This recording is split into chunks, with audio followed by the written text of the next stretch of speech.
대선 이후 19일 만에 문재인 대통령과 윤석열 당선인의 회동이 성사됐습니다.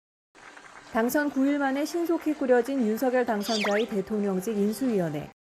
20대 대통령 당선인의 행보가 연일 큰 관심인데요. 언론에 따라서 당선인이라고도 하고요. 당선자라고도 합니다. 한때 어떤 표현이 더 올바르냐 논란이 벌어지기도 했는데요.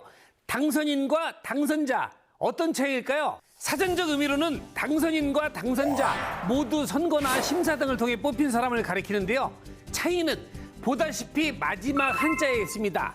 당선자는 놈자, 당선인은 사람인을 쓰는데요. 그래서 대통령 당선자라는 표현이 당선인에 비해 상대를 낮잡아 부르는 게 아니냐 생각하는 분도 있습니다. 하지만 자와 인은 둘 다 사람의 뜻을 더하는 전미사고요. 말의 쓰임을 보면 자를 썼을 때 격을 낮추는 경우도 있지만 인과 대등하거나 격이 높은 표현으로도 많이 사용됩니다. 범법자, 가해자 등은 좋은 의미가 아니지만 학자, 교육자, 성직자 등의 격이 높낮이와는 관계없이 자연스럽게 쓰이는 말입니다. 성자, 성인처럼 자와 인이 동격으로 사용되는 경우도 많은데요. 둘 사이에는 미묘한 차이도 있습니다. 과학자, 기술자와 같이 자는 어디 종사하는 사람의 의미가 있어서 과학인, 기술인으로 쓰면 좀 어색하죠.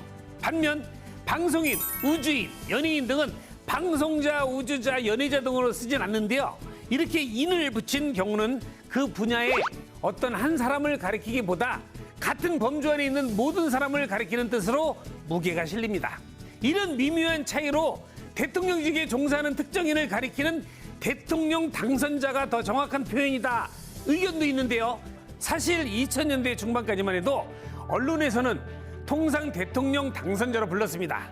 그러다가 2007년 이명박 후보가 당선된 뒤 인수위에서는 공직선거법 등을 근거로 대통령 당선인으로 불러달라 요청했는데요. 당시 헌법재판소에서는 상위법인 헌법에 대통령 당선자로 표현된다며 기존처럼 당선자로 호칭해달라는 판단을 내리기도 했습니다. 당선인과 당선자, 법마다 다른 호칭이 혼란을 부른 것 같은데요. 지금은 대다수가 당선인으로 호칭하는 것 같습니다. 두 단어는 동의어로 국어사전에 올라 있고요.